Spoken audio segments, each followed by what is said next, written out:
Welcome to All Those Kings, the Good, the Bad, and the Ugly. This is part 2, and we're going to be talking about the sin of Jeroboam today. Last week, as a very quick review, last week we talked about the cause of the division of the kingdom, and that can be laid primarily at the feet of Solomon. It's absolutely incomprehensible, his apostasy and blasphemy. A man who was approached by God twice, was given everything a man could possibly want, fame, fortune, power, a kingdom, and he betrayed the Lord. It says, as Solomon grew old, his wives turned his heart after other gods. Now, these wives were young women that were sent to him in political marriages from the surrounding areas, warlords and smaller kingdoms, daughters and sisters, to create an alliance with Solomon. But these are all pagan women. And it says that he followed, because of these pagan women, he followed a couple of pagan gods, specifically Ashtoreth, the goddess of the Sidonians, and Moloch, the detestable god of the Ammonites, one of the worst. Many of these pagan gods were fairly benign. You would make offerings of food,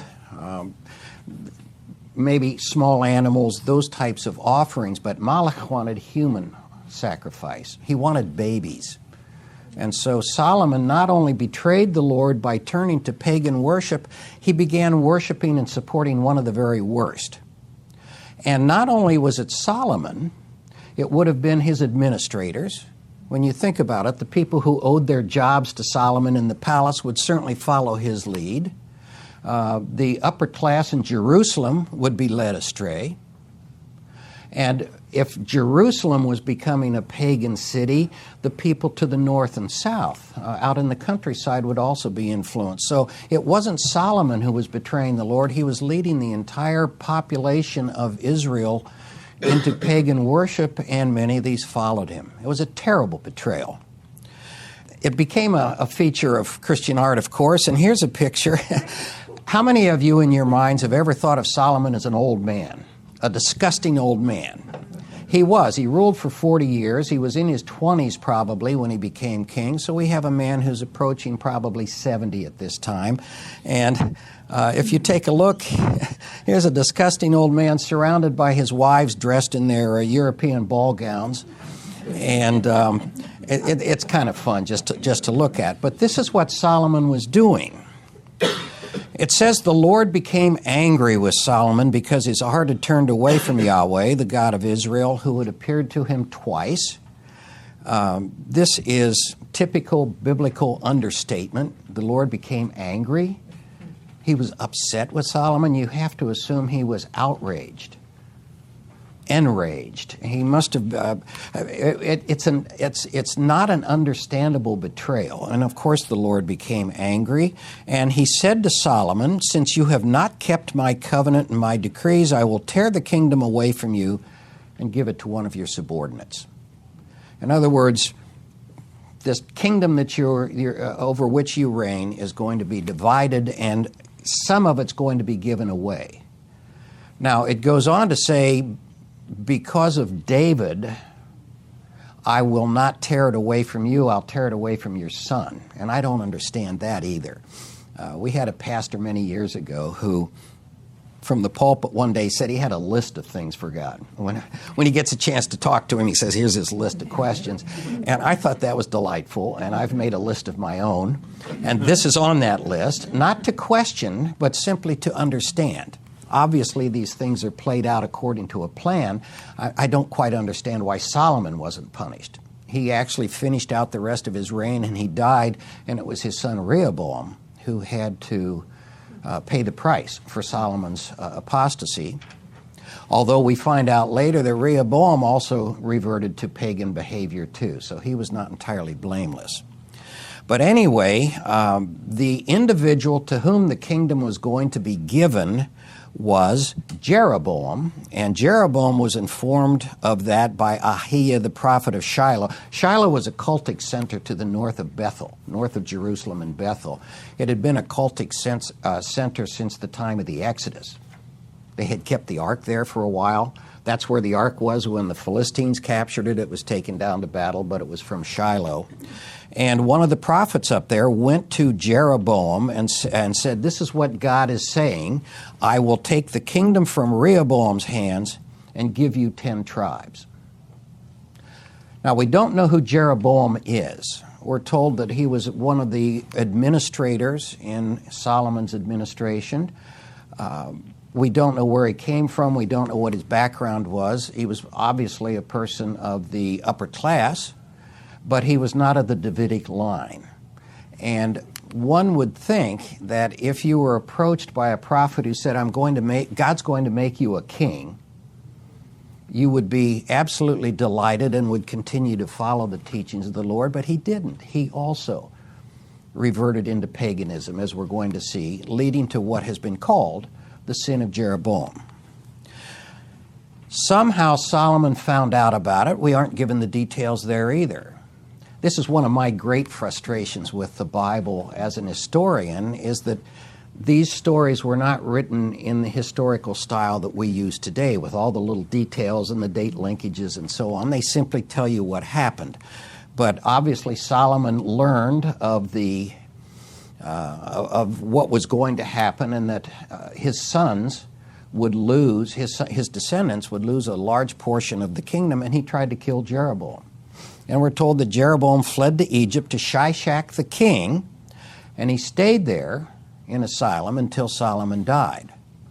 Now, we're going to learn a little bit later about Shishak. You may recall that Shishak attacked to the north 5 years after Solomon died, and he went through and sacked the entire countryside, including Jerusalem. It's my opinion that probably Shishak recognized that this was going to be a chaotic period. There was a challenger to the line of David, and that there were going to be problems with the kingdom, and Shishak probably took Jeroboam in to provide him with asylum, simply to preserve the potential chaos. And then 5 years later, he actually went up and sacked the kingdom of Israel and took all that money back to Egypt, died shortly thereafter, and his son embarked on a huge building project with all of the loot that he had taken from Israel. So that's Shishak the king, and Jeroboam is down in Egypt waiting for things to play out. It says Solomon reigned in Jerusalem over all Israel 40 years. Then he rested with his fathers, that means he died, and was buried in the city of David, which I showed you last week. They were still placing bodies within the confines of the city at that time.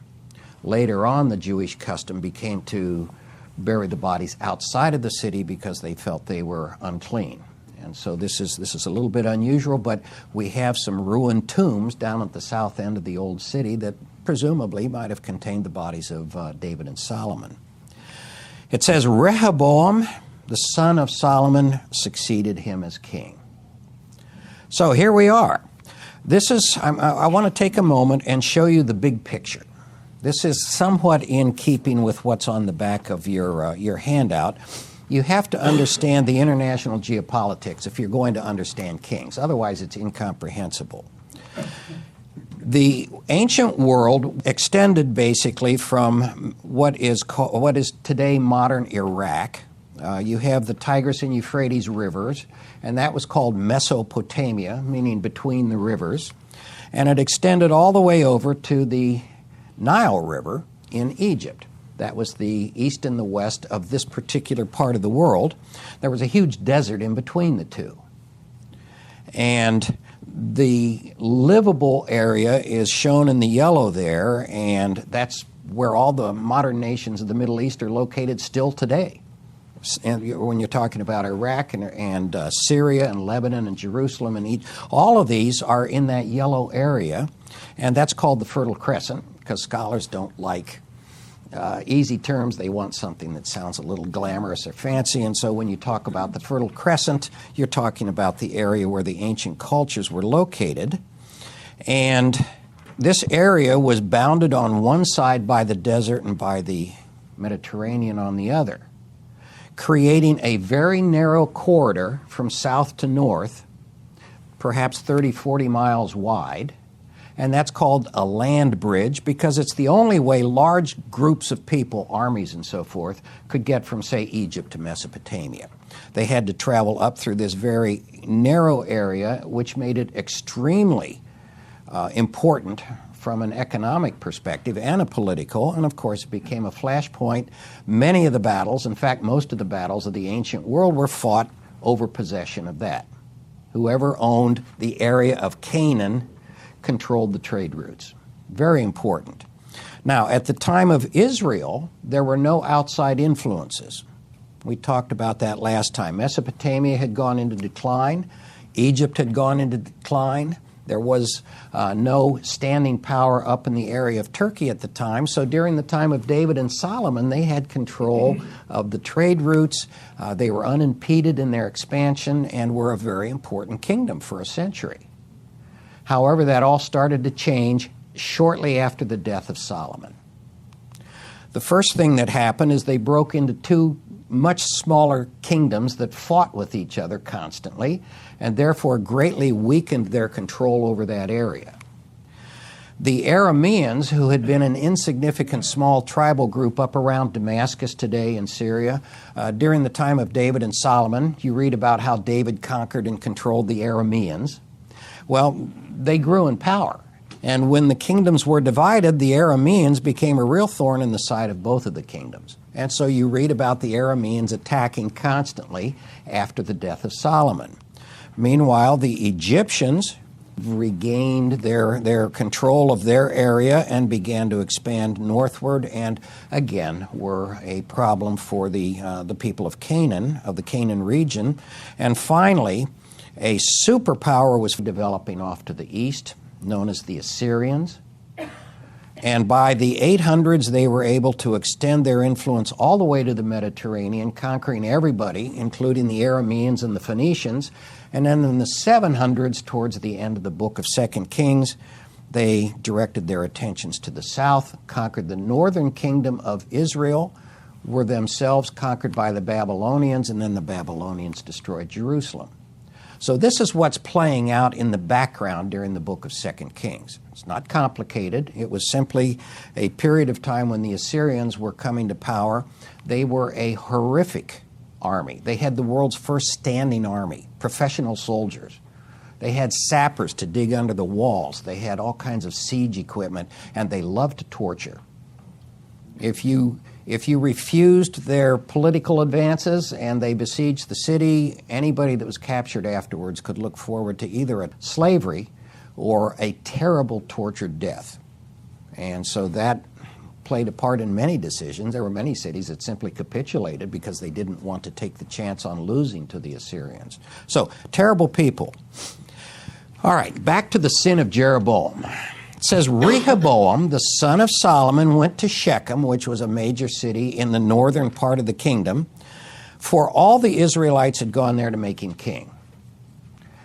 This is one of those fun statements, all the Israelites. It simply means all of the leaders had grouped up there of the northern tribes, and they'd apparently gathered in a convocation up in Shechem, and Rehoboam would go and present himself and say, I'm here to be your king. And they would acknowledge him as king, and it was kind of a coronation, perhaps a crowning. We're not entirely sure whether it was obligatory that they accept him as king or whether he had to actually go and present himself, but at any rate, he traveled north. He went to Shechem, and there's this huge convocation of all the rulers of the various tribes, and they had gone there for that precise purpose. And it says when Jeroboam heard this, he had heard that Solomon had died. There would have been traders coming down into Egypt, and they would have said the king up there in Israel just died. That's kind of interesting, and Jeroboam would have heard that. And it said he was still in Egypt where he had fled from Solomon, but he returned from Egypt and he went up to Shechem. He was going to be there while this played out. It says they, meaning the people up north, sent for Jeroboam, and he and the whole assembly of Israel went to Rehoboam. So everybody's gathered there with Jeroboam present, and Rehoboam appears, and they presented him with an ultimatum. They said, your father put a heavy yoke on us, but now lighten the harsh labor and the heavy yoke he put on us, and we will serve you. In other words, what they're saying is your father was harsh, he was tyrannical, life was very difficult for us, and we don't want to go on with that. So if you will, as king, perhaps lighten our burden, give us a tax break, rewrite the tax laws, make us work a little less hard, we will acknowledge you as king. So what did Rehoboam do? He said, give me 3 days to think about it. He said, go away for 3 days and come back to me. He wanted to consult with his advisors. It says, King Rehoboam consulted the elders who had served his father Solomon during his lifetime. How would you advise me to answer these people? He asked. Now, who are these advisors? They're the very men who had been advising Solomon in his harsh regime. They're the ones perhaps who recommended the heavy taxation or the labor burdens, or perhaps were the ones who implemented it. But these are the very men that are responsible for the things that the people of the North are complaining about.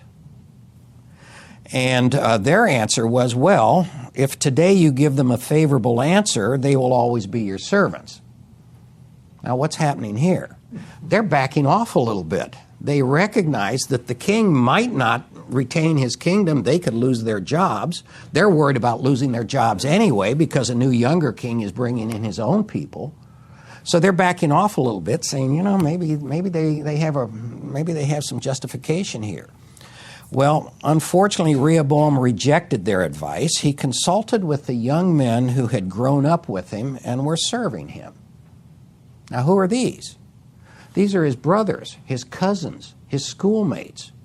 This is his class of people who now believe that this is their moment. They're going to become administrators to the king. They're going to become important people, and they don't want him to give up any of their power. And the people who had grown up with him replied, tell these people, and I'm paraphrasing, you can't demand of me, I'm the king. In other words, I don't care what you say, we are going to continue with whatever the king wishes to do. And he took this advice. Then he went back. This is one of my favorite little passages in the Bible. This is what today would be called trash talk. He went back to the elders of the northern kingdoms, and he said, you thought my father was big and strong and important. My little finger is thicker than my father's waist. In other words, I'm much more important. Now, the fun part of this is that the word that's translated as waist has been sanitized. Hebrew vocabulary, I think, was a couple of thousand words, and that's all. And you had to use many of these words in different contexts. We have that in English. What does the word bark mean? Well, it could mean a dog's sound, but it could mean the skin of a tree, something entirely different. And you get that from the context. Well, in this case, the word that is translated as waist has other alternatives. In our Bible, the ESV, it says my father's thighs. My little finger, you think he's big and tough, my little finger's bigger than his thighs. Except the word doesn't mean thighs. And in the old King James Version, it says loins. We're getting a lot closer to its meaning. And I'm going to stop there because we're here in church. But basically, it's trash talk. You thought my father was tough, my little finger's bigger. Well, anyway, you get the point. So, and then he goes on to say, my father made your yoke heavy, I will make it even heavier. My father scourged you with whips, I will scourge you with scorpions. He's not talking about the little creature. He's talking about a special type of whip, which is equivalent to the British cat o' nine tails. This is equivalent to the Roman flagrum that was used to whip Christ. It's a whip with multiple tails, about this long, and then what they would do is embed little bits of lead or broken bone, which is very sharp, into the strips. And then when you would strike the individual, it would dig into the skin, and then you'd pull back and shred the back. This was called a scorpion. So basically saying, if you don't like it, I'm going to continue those practices, but I'm not going to be as easy on you as my father was. So what happened? Well, it says all Israel, meaning the northern tribes, saw that the king refused to listen to them, and they answered the king, to your tents, O Israel, look after your own house, O David. So the Israelites went home. So they called out, all right, folks, let's go. all Israel, all the northern tribes, let's go. And he turned to Rehoboam, referring to him as, O David, the line of David, the house of David. He said, look to yourself, we are separating from you, and they went home. As for the Israelites who were living in the towns of Judah, Rehoboam still ruled over them. Now, this is the tribe of Judah, which is basically the southern half of the geographic region of Israel. It was much less populated because the southern portion of it is down near the Negev, which is very arid. There weren't many people there. But the tribe of Judah contained the city of Jerusalem and the temple. So Rehoboam retained control over his tribal allotment as well as having control over the temple. The other tribes to the north went their own way and named their own king. Now, Rehoboam, after making this decision, sent out Adoniram, who was in charge of forced labor. This was his chief labor advisor, probably, the cabinet level, the labor secretary type thing. He sent him out to establish their relationship, and they stoned him to death. And apparently tried to kill Rehoboam as well. It says he managed to get into his chariot and escape to Jerusalem, and from then on, the two kingdoms were separated. When all the Israelites heard that Jeroboam had returned from Egypt, they made him king over all Israel. Only the tribe of Judah remained loyal to the house of David. So that's what happened. Rehoboam at that point mustered the whole house of Judah. He went back to Judah. He put his army together. It says he mustered the whole house of Judah and the tribe of Benjamin to make war against the house of Israel and regain the kingdom. He was going to take an army north, subjugate them, and bring them back into his reign. But at that point, Shemaiah, the man of God, said, this is what the Lord said, do not go up to fight against your brothers. Go home, for this is my doing. God says this is what is going to happen. Don't interfere. And so they returned home. It says they obeyed the word of the Lord and went home again as the Lord had ordered. But as time passed, we are told there was continual skirmishing and war between the northern and the southern kingdoms, generally over border placement. Each one would send an army, they'd have these skirmishes, and it went on. We're told there was war between Rehoboam and Jeroboam continually. And when Rehoboam died, there was war between his son Abiam and Jeroboam. And then when Jeroboam died and we get to another generation, it says there was war between Asa and Baasha. These are the kings of the north and the south. And so there were these continual skirmishes with each side trying to regain the territory, weakening themselves both in the external world and leading to the eventual destruction of both kingdoms. So, the sin of Jeroboam. This is what they keep talking about in the book of 2 Kings, the sin of Jeroboam. Jeroboam thought to himself, the kingdom will now likely revert to the house of David, meaning Rehoboam. He was worried about that, and the reason he was worried about it was because the temple was down in Jerusalem. He said, if these people go up to offer sacrifices, and incidentally, going up refers to vertical. It doesn't refer to north and south the way we do. They'd have to go south to Jerusalem. They would then go down into some valleys that surrounded the hill of Jerusalem, and then they would go up to Jerusalem. And also Jerusalem is located at the highest point, basically, in the land of Israel, so they would be going up to Jerusalem. That was the phraseology. If these people go up to offer sacrifices at the temple of the Lord in Jerusalem, they will again give their allegiance to Rehoboam. They will kill me and return to King Rehoboam. In other words, why would they want me as king if they still have to go down to Jerusalem to worship? At that time, the worship was temple-based.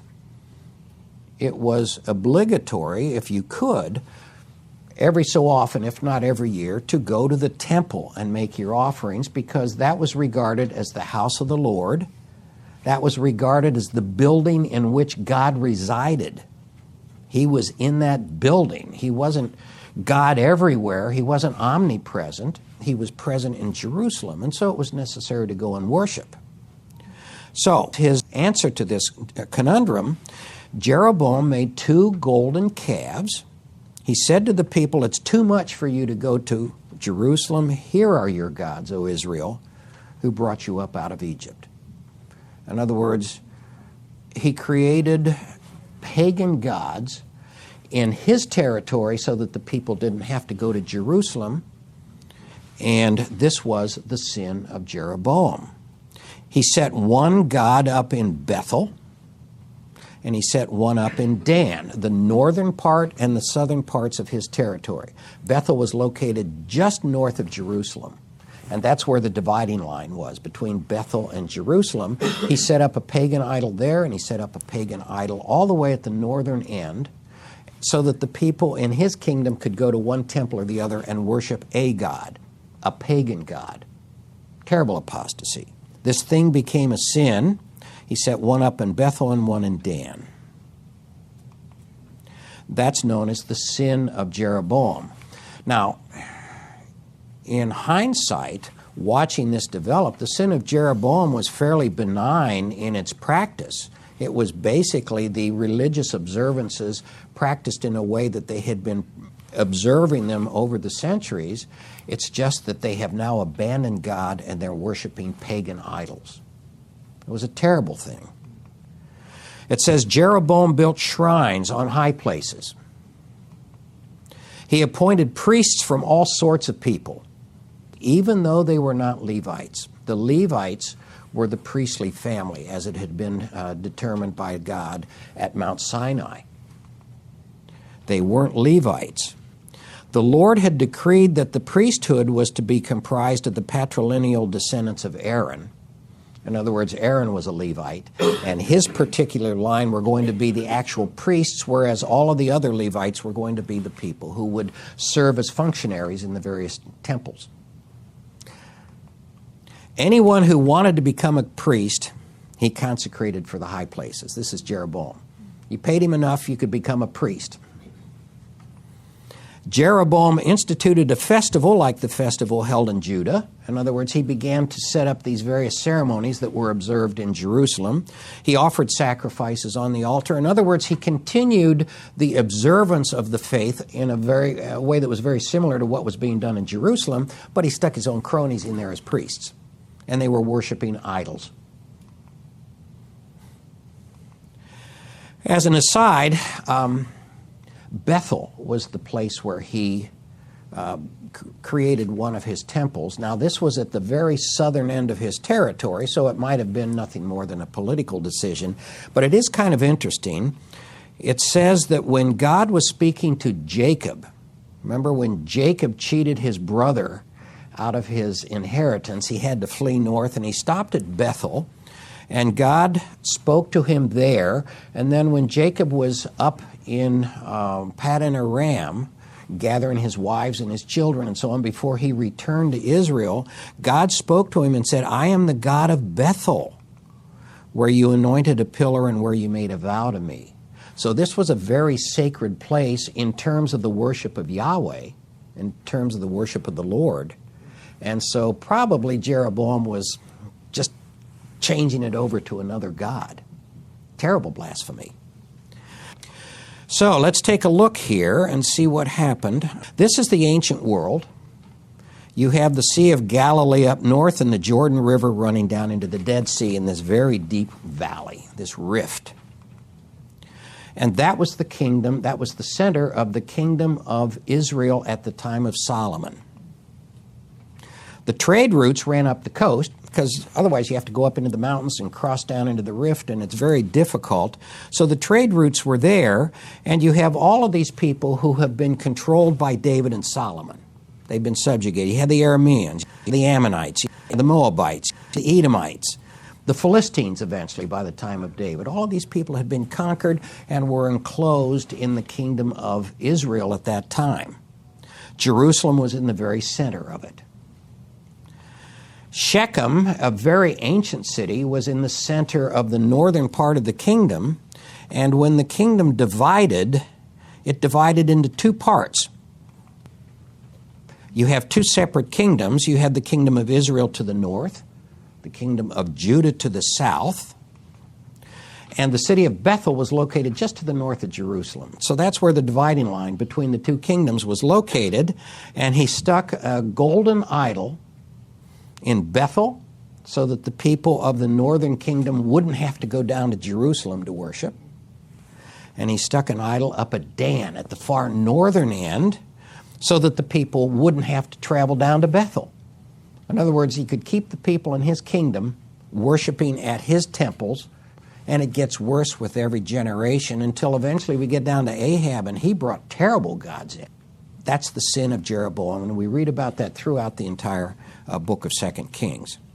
So here it is. This is Google Earth, and you can see the Sea of Galilee and the Dead Sea and the Jordan River running diagonally through the center. And the city of Dan was located way to the north, right up at the northern border. And I wanted to show you the city of Dan because they still have the foundations of the temple complex up there, even today, so we can see what it looks like. You're right at the base of Mount Hermon in this place, which you can see right there, and that's probably the high place that Jesus went to when he had the transfiguration. He had traveled up to that area, and then it says he retired to a high place. This is the highest place in Israel. That's Mount Hermon. And just a little bit below Mount Hermon is the mound of what was the city of Dan. If we look at the city of Dan, you'll see there's been some excavation of the mound, and the back area right there is the temple complex that Jeroboam created. And that is the area where the temple complex was. Those yellow lines are the walls that would have been around the temple complex. The temple itself was located there, and you can see the foundations of what would have been the altar still in place. And if we look at it, here's what it looks like. You can see the foundation where the temple would have been located, and we don't know what it looked like, but it would have been a building of that sort. And this area out here where the altar was located, I've reconstructed with uncut stones. The pagans used cut stones, ashlars, and so they were very neat altars. Israel made its altars with uncut stones, and I'm not sure, nobody is sure what Jeroboam would have done. He's worshiping pagan gods. Maybe he had a very fine, formal-looking altar, but this is basically where the sin of Jeroboam was practiced. Kind of sends chills up your spine. Next week, we're going to talk about the division of the kingdom. It was divided into two parts, and what happened as a result, and we'll start looking at some of the really important kings like Ahab and Jehu and Hezekiah, Hezekiah's tunnel, Josiah, and then the destruction of the kingdom. And we'll follow what happened. We're going to look at a little bit of the development of the religion, and eventually the Babylonian exile. So a lot of fun things happened during this period. Academically fun things, not fun things for the people.